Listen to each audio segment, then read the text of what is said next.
Hello guys, welcome to GM classes.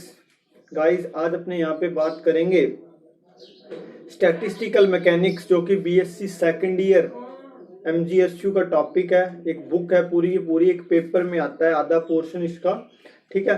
तो उसके ऊपर बात करेंगे और स्टैटिस्टिकल मैकेनिक्स को हमने बिल्कुल जड़ से शुरू करेंगे और जड़ से जड़ने तक का सफर, ठीक है। जड़ से चलेंगे और आपके दिमाग में जड़ देंगे कि स्टैटिस्टिकल मैकेनिक्स क्या है और क्यों इसकी जरूरत पड़ी, ठीक है। आज बिल्कुल इसका इंट्रोडक्टरी वीडियो है, बिल्कुल हम देखेंगे इंट्रोडक्शन क्या है इसकी, कि कहाँ क्यों जरूरत पड़ी इसकी अपने को, कैसे ये आया। क्योंकि आपके दिमाग में ये प्रश्न आ सकता है कि आपने हमें क्लासिकल मैकेनिक्स पढ़ाई, फिर आप क्वांटम मैकेनिक्स भी पढ़ा रहे हैं, उधर आप थर्मोडायनेमिक्स भी पढ़ा रहे हैं, तो फिर स्टैटिस्टिकल मैकेनिक्स की जरूरत अपने को क्यों पड़ गई। तो सबसे पहले हम जड़ से चलेंगे और दिमाग में जड़ने तक का सफर तय करेंगे। तो पहले अपने देखते हैं कि एक चीज अपने देखेंगे स्टैटिस्टिकल मैकेनिक्स में, अपने कोई पार्टिकल है, उसको अपने कोई सॉल्यूशन है या मीडियम, उसको गर्म करते हैं। गर्म करने के बाद उसकी मोशन के ऊपर अपने अध्ययन मेनली फोकस्ड रहता है। सबसे पहले देखेंगे अपने कि थर्मल स्टडी, ठीक है, किसी भी निकाय का ऊष्मागतिक अध्ययन कैसे किया जाता है। निकाय का ऊष्मागतिक अध्ययन,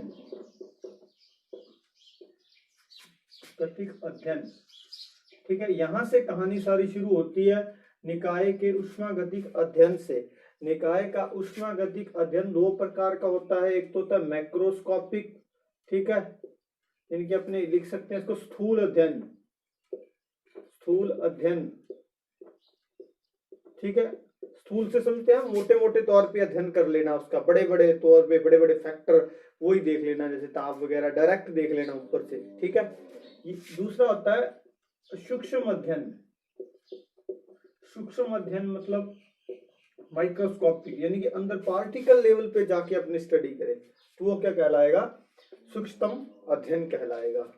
इसके बाद स्थूल अध्ययन दो प्रकार का होता है, इसमें दो प्रकार की स्टडी की जाती है। एक तो की जाती है ऊष्मागतिकी, जो अपने पढ़ते हैं थर्मोडायनेमिक्स। ये चार्ट है, बहुत इंपॉर्टेंट चार्ट है, आप इसको कहीं बना नहीं देखेंगे जल्दी से किसी बुक में एक साथ, ठीक है।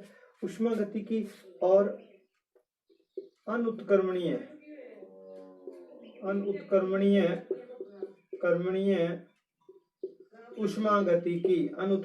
ऊष्मागतिकी, ये इसमें आता है दूसरा पार्ट। देखिए, ये अपने काम का नहीं है और ये आगे रिसर्च का विषय है। ये अभी रिसर्च है उस या पीएचडी कर रहा है वो, उसके काम आता है। ये अपने पढ़ते ही हैं, +1 से ऊष्मागतिकी पढ़ने लग जाते हैं, ठीक है। ऊष्मा और उसके यांत्रिक प्रभावों का अध्ययन अपने बोलते हैं ऊष्मागतिकी को। इस दोनों में डिफरेंस क्या है, देखो यहाँ निकाय क्या होता है, ये बिल्कुल अपने से ओवरव्यू ले रहे हैं इसका, ठीक है। ज्यादा आप ये मत सोचना कि किधर चले गए, ये अपने को ध्यान तो होना चाहिए कि अपने स्टैट पे पहुंचे कैसे। निकाय साम्य पर होता है, निकाय साम्य पर नहीं, यानी कि इसमें निकाय साम्य पर नहीं होता। ये तो है स्थूल स्टडी, ये पार्टिकल बड़े लेवल पे स्टडी है। अब अपने जाते हैं सूक्ष्म अध्ययन में, इधर अपनी स्टैटिक नहीं आती, अपनी आती है सूक्ष्म अध्ययन में। अब इसके बाद अपने चलते हैं सूक्ष्म अध्ययन पे। तो सूक्ष्म अध्ययन देखते हैं अपने, इसमें भी एक ब्रांच तो आप +1 से ही पढ़ रहे हैं सूक्ष्म अध्ययन की भी, वो क्या है बताते हैं। एक तो है, आप बहुत पढ़ोगे, 11वीं क्लास में आता है गैसों का अणुगतिक सिद्धांत।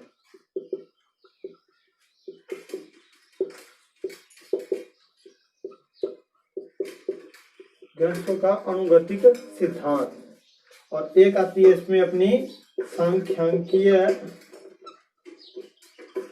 भौतिकी, जिसे आप बोलते हैं स्टैटिस्टिकल मैकेनिक्स बोलते हैं। इसमें निकाय साम्य पर हो भी सकता है और नहीं भी हो सकता, दोनों ही काम है, ठीक है। सांख्यिकीय बहुत, इसमें गैसों के अणुगतिक सिद्धांत में आप सभी पढ़ते हैं, ताप दाब क्रांतिक दाब सब कुछ अपने फाइंड करते हैं वहां। तो यहाँ क्या है, निकाय साम्य पर हो भी सकता है, नहीं भी हो सकता, दोनों चीजें हैं। इंडिविजुअल प्रत्येक पार्टिकल का अध्ययन इसमें किया जाता है, ठीक है, उसको अपने स्टडी में कंसीडर करते हैं, इसलिए इसकी स्टडी क्या टफ पड़ती है अपने को। तो फिर अपने पास एक नया जरिया बनाया गया, जैसे मेरे पास देखो सांख्यिकी क्या है, मैथ में आती है, मैथ में कहाँ आती है, हाँ माध्य बहुलक, यानी कि एवरेज की तरफ बढ़ते हैं अपने, ठीक है, कि एक मतलब इतने इतने कणों का तो एक जैसा व्यवहार होगा ही, ऐसा मान के चलते। जैसे पार्टिकल है, ठीक है, जैसे एक लाइन खींच दो, मान लिया जाता है कि ये पार्टिकल एक जैसा बिहेवियर कर रहे हैं, ये एक जैसा बिहेवियर कर रहे हैं, ऐसे लाइनें खींच के अपना ड्रॉ करें लाइंस, तो देखेंगे कि अपने मान लेते हैं कि इस लाइन पे जो भी आ रहा है इस ट्रेजेक्टरी पे वो क्या है, एक जैसा बिहेवियर करेंगे, यानी कि एक औसत व्यवहार की ओर अपने बढ़ रहे हैं, किसमें, स्टैटिस्टिकल मैकेनिक्स में। क्योंकि आप अगर कहें कि मैं एक मेरे पास गैस है उसको गर्म करता हूं, तो उसके पार्टिकल तो रैंडमली मोशन करेंगे, रैंडमली मोशन करेंगे तो उनकी स्टडी, उनका बिहेवियर किसमें आएगा, तो सारा का सारा सांख्यिकी भौतिकी में अपने आसानी से कर सकते हैं। अपने सांख्यिकी भौतिकी को ये कह सकते हैं कि यह किसी निकाय की प्रसंभाव्य, ठीक है, जो बहुत ही ज्यादा संभाव्य या सर्वाधिक संभाव्य अवस्थाओं का अध्ययन है। निकाय की सर्वाधिक संभाव्य अवस्थाओं का अध्ययन क्या है, सांख्यिकी भौतिकी है, या ये भी बोल सकते हैं कि सांख्यिकीय भौतिकी या स्टैटिस्टिकल मैकेनिक्स है, या सांख्यिकी या यांत्रिकी भौतिक विज्ञान की वह शाखा है जो ऊष्मागतिकी के, ठीक है, ऊष्मागतिकी और क्या नाम लेते स्टैटिक्स के नियमों को संयुक्त करके हमें क्या है, एक सिस्टम की या निकाय की सर्वाधिक संभाव्य अवस्था का अध्ययन करवाती है, ये भी बोल सकते हैं। अपने डेफिनेशन इसकी नहीं पूछी जाती, बेसिकली अपने को पता होना चाहिए कि ये है क्या, कहां से आई। अब स्टैटिस्टिकल मैकेनिक्स, देखो यहां तो मैंने बोल दिया कि निकाय साम्य पर होगा, यानी कि काइनेटिक थ्योरी या अनुगतिक सिद्धांत में बोल दिया कि साम्य पर होगा या नहीं होगा, ये डिपेंड करेगा, पर मैंने वहां नहीं कुछ भी बोला स्टैटिस्टिकल मैकेनिक्स में साम्य या नहीं होगा साम्य पे। तो स्टैटिस्टिकल मैकेनिक्स सांख्यिकी भौतिकी, ठीक है, ये भी दो प्रकार की है, ठीक है, एक तो नॉर्मल सांख्यिकी भौतिकी है, या एस हम लिख दूं स्टैटिस्टिकल मैकेनिक्स, और एक है रिवर्सेबल अनुत्क्रमणीय एक वर्ड बड़े ही भयंकर है हिंदी के, भाई थोड़ी मिस्टेक हो तो ध्यान रखना, अनुत्क्रमणीय सांख्यिकीय भौतिकी, ठीक है।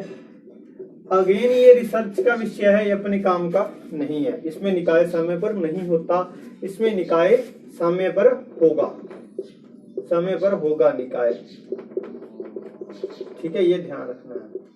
अब अपने स्टैटिस्टिकल मैकेनिक्स की कहानी यहां से शुरू होती है साम्य वाली पे, ठीक है, अपने साम्य पे लेके स्टडी करते हैं सांख्यिकी भौतिकी के जो भी पार्टिकल हैं। अब इसका आगे क्या क्लासिफिकेशन है वो भी देख लेते हैं अपने। आज सिर्फ अपने क्लासीफाई करेंगे कि अपने को पढ़ना क्या है, क्योंकि जब तक अपने को खाका ही नहीं पता किसी चीज का तो पढ़ेंगे क्या, ठीक है। तो ये स्टैटिस्टिकल मैकेनिक्स आ गई साम्य वाली, ठीक है। ये भी दो प्रकार की है, एक तो क्लासिकल या चिरसम्मत बोल लें, चिरसम्मत, ठीक है, एक बोल ले क्वांटम, ठीक है। इसमें तो आती है मैक्सवेल बोल्टेजमान एमबी स्टैट, ठीक है, इसमें आती है एफडी और बोस आइंस्टीन, भारत के साइंटिस्ट थे सत्येंद्र नाथ बोस, और आइंस्टीन तो सब वेल नाउन है भौतिक विज्ञान में, ठीक है। तो एफडी और बीई फर्मी डिराक और बोस आइंस्टीन सांख्यिकी आती है क्वांटम में, ठीक है। अब चिरसम्मत में क्या होता है, कंटिन्यूअस स्टडी होती है एक सिस्टम की लगातार, इसमें क्या होता है पार्टिकल्स को अलग अलग सेपरेट सिस्टम अलग अलग मान के, ठीक है, जिस भी सिस्टम का अध्ययन कर रहे हैं उसमें एक टाइम पे T1 टाइम पे इतना प्रोसेस हुआ है तो उसके बाद डायरेक्ट T2 टाइम पे जाएंगे, अपने ये नहीं देखेंगे T1 और T2 के बीच जो एरा था उसमें क्या हुआ, ठीक है, डायरेक्ट टू डायरेक्ट, यानी कि ऐसे इससे इसमें जंप, इससे इसमें जंप, आगे जंप, ऐसे, ठीक है, यहां से यहां, ऐसे बीच वाली यहाँ पे क्या प्रोसेस हो रहा है इसमें नहीं देखेंगे अपने मेनली। ये क्वांटम को आप समझते ही हैं कि डिस्क्रीट फॉर्म आएगी, विभक्त रूप आएगा हिंदी में बोले तो, ठीक है। ये चीज रहेगी स्टैटिस्टिकल मैकेनिक्स में, ये चिरसम्मत आ जाएगी, ये क्वांटम। ठीक है, अब अपने ये तो था इसका ओवरव्यू स्टैटिस्टिकल मैकेनिक्स का। अब नेक्स्ट लेक्चर में अपने क्या है, इसमें देखेंगे कि आइडेंटिकल पार्टिकल या अभिन्न कण, ठीक है, जो एक जैसे कण है वो क्या होते हैं, ठीक है, उसकी स्टडी करेंगे। होप आपको वीडियो अच्छा लगा हुआ। Thank you, thanks for watching. और अगर आपको आगे वाले लेक्चर चाहिए तो कमेंट बॉक्स में बताएं। और as always for RPSC first grade, second grade and various mathematics and physics exam, watch GM classes. Thank you.